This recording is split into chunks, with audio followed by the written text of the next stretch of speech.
대한민국의 미국과 같은 궁극의 지상 감시 체계를 도입할 계획을 공개했습니다.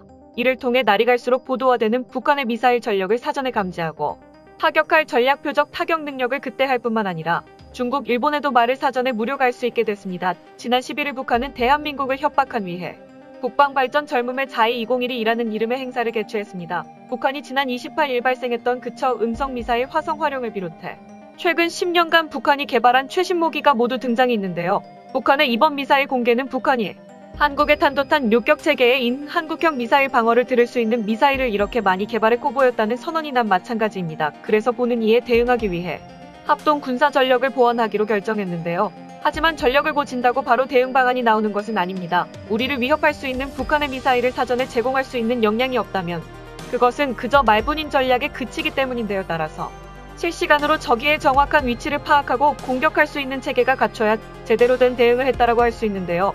그 중요한 역할을 한국에 곧 또 있을 궁극의 지상 감지 체계가 맡을 것으로 보입니다. 그 무기는 바로 한국형 조인트 스타지수 또는 한국형 합동 이동 표적 감시 통제키라고 불리는 신용 지상 감시 정찰입니다. 현재 지상 감시 정찰기 사업이라는 명목으로 고입 사업이 진행 중이며 2013년까지 1호기 도입을 목표로 여러 업체가 참가해 치열한 경쟁을 펼치고 있습니다. 하지만 워낙 준비한 사업이다 문의 상세한 지원이나 정보가 거의 공개되지 않았습니다. 그래서 준비했습니다. 오늘은 다른 곳에서 알 수 없는 한국의 지상 감시 정찰 이 사업에 대해 알아보겠습니다.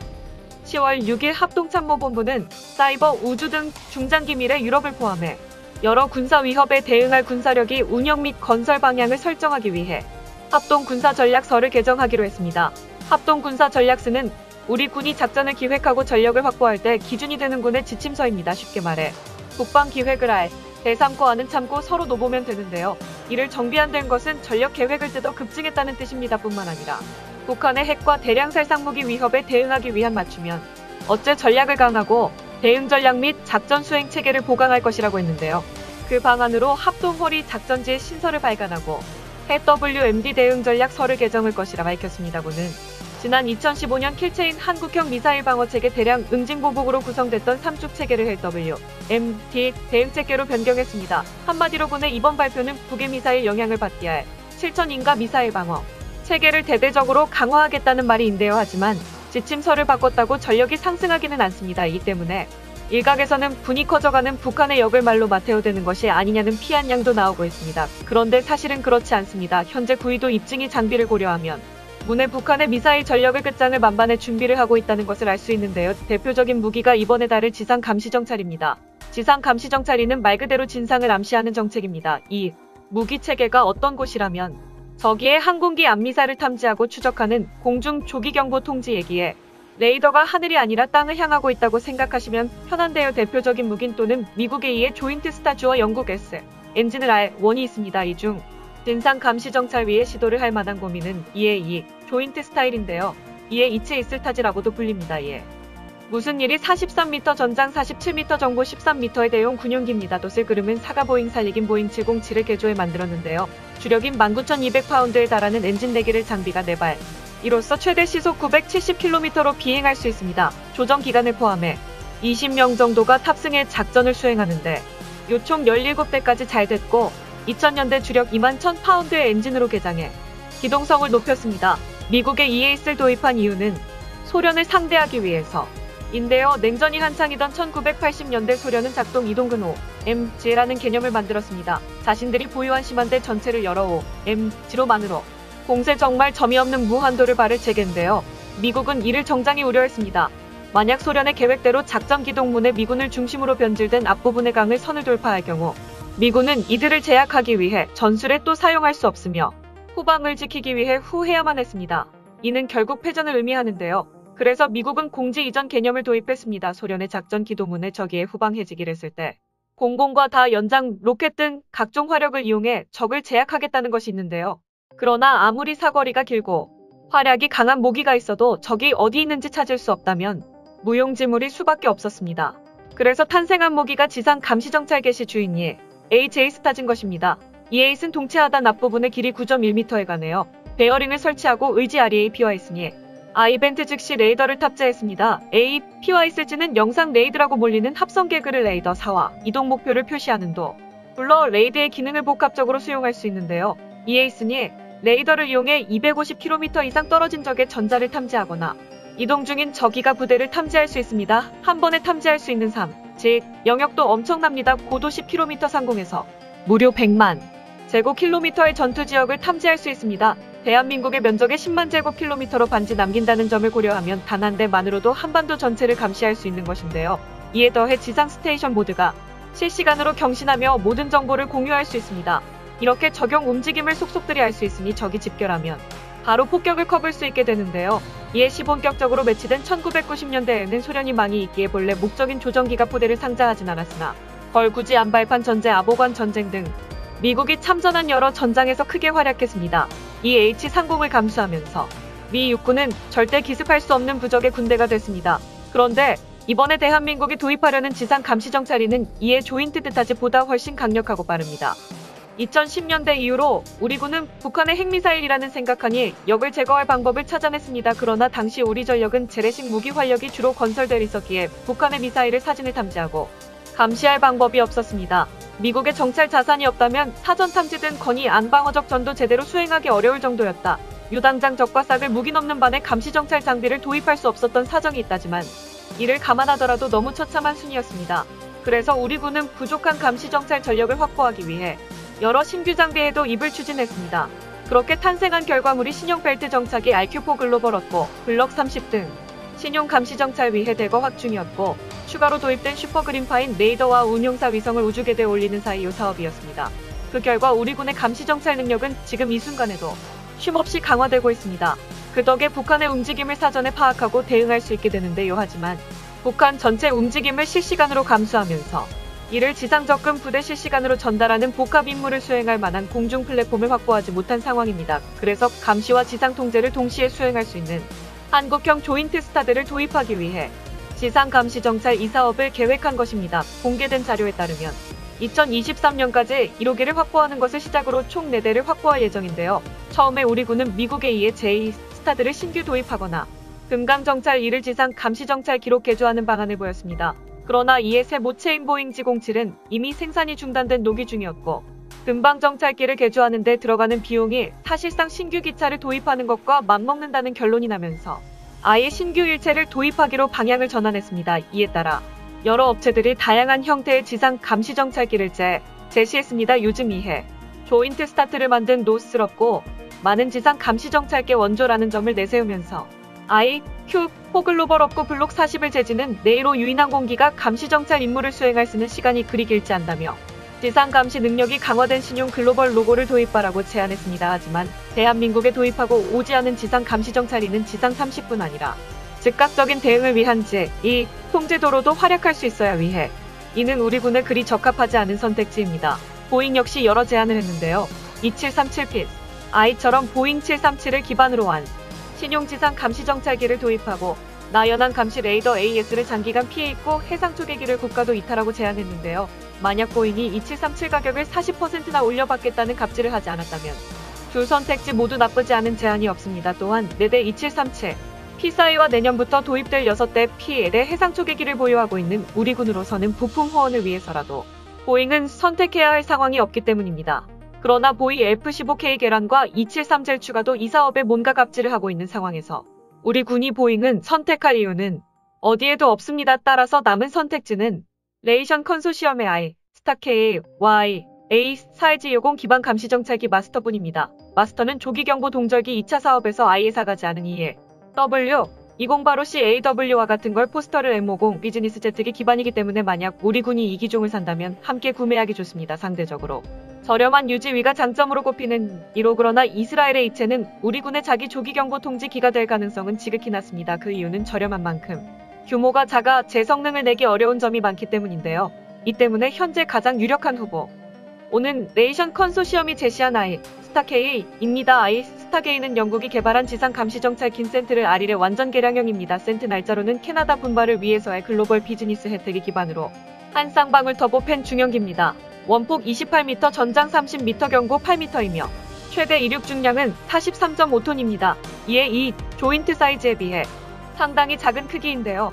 그러나 개발된 시기의 차이가 상당의 조인트 차지할 성능과 비교해도 그리 떨어지지는 않습니다. 뉴트모인 정책에도 사용됐던 A사 수트를 개량한 효과적인 4MTI 시스템을 이용해 강력한 정찰 능력을 발휘할 수 있습니다.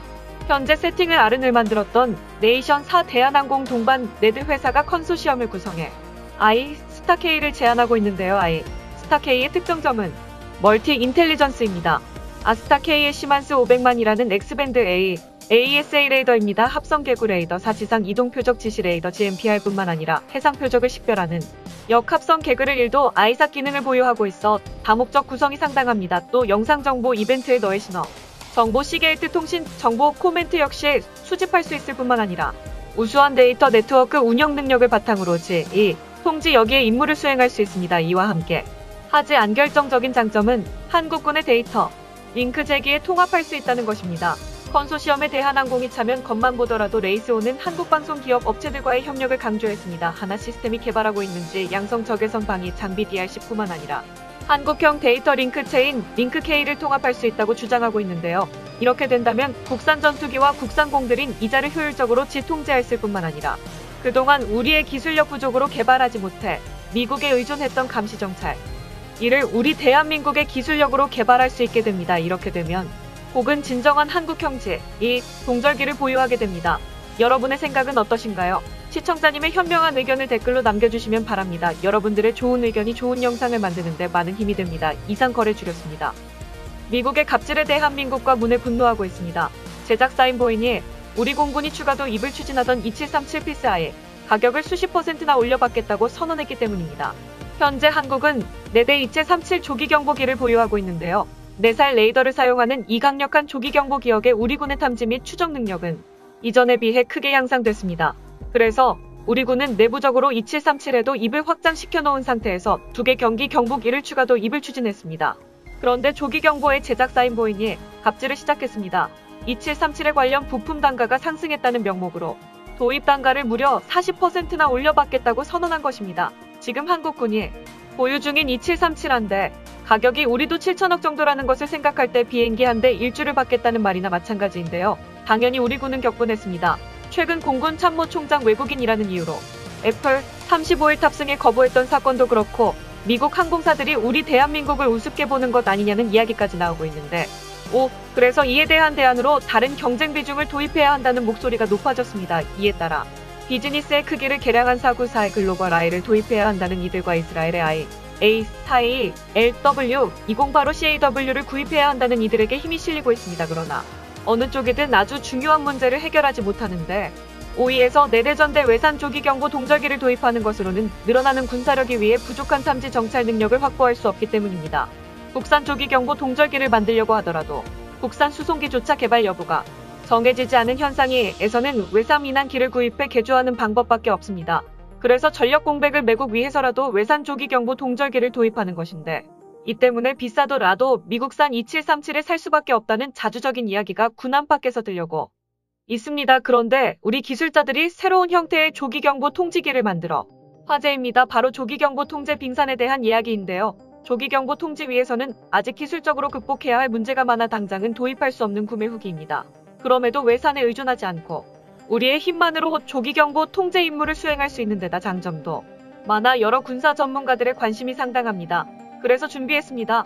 오늘은 조기경보기 도입 과정에서 일어나고 있는 논란의 해법이 될 수 있는 독일 경보 빙산에 대해 알아보겠습니다. 현대전에서 감시정찰은 아주 중요한 활동입니다. 적코드 먼저 적을 발견한 되는 것은 적고 더 많은 공격 기회를 차지한다는 것이고 그만큼 작전을 성공적으로 이끌 수 있다는 뜻입니다. 그래서 현대 군대는 저보다 멀리 보기 위해 많은 노력을 기울인인데요. 이런 감시정찰 임무에서 가장 집중 조명되는 무기가 바로 조기경보 통제기입니다. AO 왁스 또는 AWNC라고 부르는데 요 미공군의 이스리스 렌트리 미 해군의 이트리 호크 아이나 중국의 KG500 등이 대표적입니다. 그리고 대한민국 공군도 조기경보 통제기가 있습니다. 바로 2737 피사인데요. 피사인은 2008년 국내 공모를 통해 한반도 평화를 감지하는 소자를 의미로 우리 국민의 선택을 받은 이름입니다. 그 이름에 걸맞게 아주 우수한 공중조기 경보 통제가인데요. 이익이 이체는 보행자의 명실상 부한 베스트셀러 2인 보잉 737을 기량이 제작한 공중조기 경보 통제가 1호 호주가 먼저 구입하고 뒤를 이어 대한민국이 도입했습니다. 27,000파운드 매출액을 열 수 있는 시 FMO 56724 커버 패는지를 선발로 탑재해 최대 시속 850km 이상으로 기동이 가능합니다. 또 민항기 개발 낮게 엄청난 규모의 한전 장비를 탑재할 수 있는데 2737의 한전 장비는 무게만 20톤에 가깝습니다. 게다가 조종사 2명을 포함한 12명의 순간까지 탑승할 수 있는데요. 그러나 그중 무엇보다 뛰어난 것은 조기 경보 통지 얘기에 핵심이라고 할 수 있는 피스아이의 매일 AESA 레이더입니다. 레이더를 탑재하고 수납하는 공간이 레이더 미이, 트위스대 원만약 레이더와 달리 동체 이면의 이체 0으로 길게 늘어진 독특한 생김새를 하고 있는데요. 5C는 생김새가 만큼 그 기능도 다배랍니다. 맨살에 너에 매수하는 다기능 이상 계열을 의미하는데요. 복잡한 설명 없이 요약하자면 A사 레이드의 다른 버전이라고 볼 수 있습니다. A사 레이더는 모든 소자를 한 방향으로 쓸 수밖에 없는 수동형 위상별로 이더피서마다 알리 개별 소자를 별도의 방향으로 조사할 수 있다는 점이 가장 큰 장점입니다. 반면 피스아이는 이유 이용의 위상과 공정을 동시에 감지할 수 있습니다. 뿐만 아니라 반대로 소재아들을 한 곳에 집중시켜 최대 탐지 거리를 크게 늘릴 수도 있습니다. 평시 메사 레이더의 탐지 거리는 480km 정도로 알려졌습니다. 그런데 앞서 말한 집중 상승 모드를 사용할 경우 700km 이상으로 단지는 역이 크게 상승합니다. 또 기존의 기계칠 내 너무나 중량 절반에 미치지 않고 전략 소모량도 크게 적어졌습니다.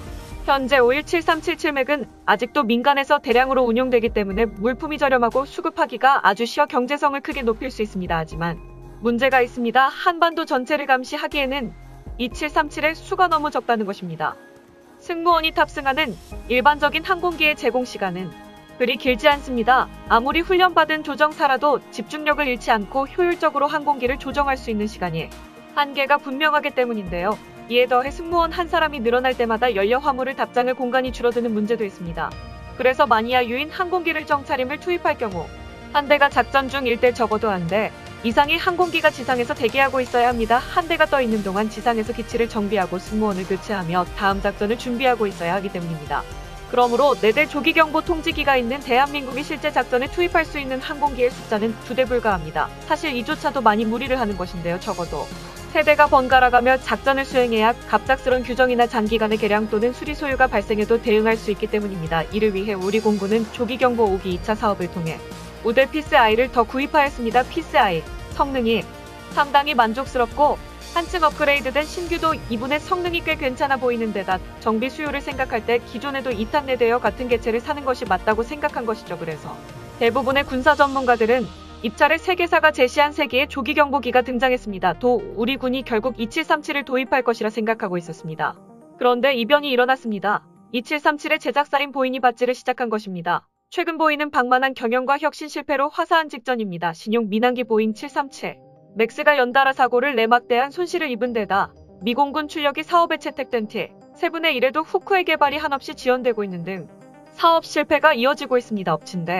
덮친 격으로 코로나 사태까지 터지면서 여객기 수요가 급감했다고 이로 인해 보잉은 사실상 파산 직전에 몰렸습니다. 그러나 그럼에도 불구하고 적자를 맥을 방법을 찾지 못하고 있었습니다. 그러자 보잉은 반드시 살 수밖에 없는 군용 항공기의 가격을 올려 맞는 수확한 방법으로 수익 극대화를 시도했습니다. 일례로 한국이 구입할 생각이던 2737의 가격을 무려 44%나 올려버렸는데 어차피 한국은 273주를 살 수밖에 없으니 돈이나 더 내라는 시적인 것이죠. 하지만 우리 공군은 이만 행에 굴복하지 않았습니다. 오히려 크게 군도 있는데요. 얼마 전 F-35에 우리 공군 사무총장이 탑승하는 것을 나갔던 사건을 겪으며 미 항공 업계에 대한 불신을 키우고 있었기 때문입니다. 이에 따라 미국 항공사의 갑질을 더 당해서는 안 된다는 공감대가 공군 고위 장교단에서 형성되기 시작했습니다. 그 결과 들러리 불과했던 스웨덴 사부서의 글로벌 I와 이스라엘 I, A41W2, 085C, AW 역시 진지하게 검토해야 한다는 의견에 심의 실력이 시작했습니다. 사구 글로벌 I는 공과를 위해서의 비즈니스 혜택이 공과를 뒤에 글로벌 6500을 조기경보 통제 기록 개조한 기자입니다. 서방건 조기경보계 중에서는 가제안 최신이라고 할 수 있는데요.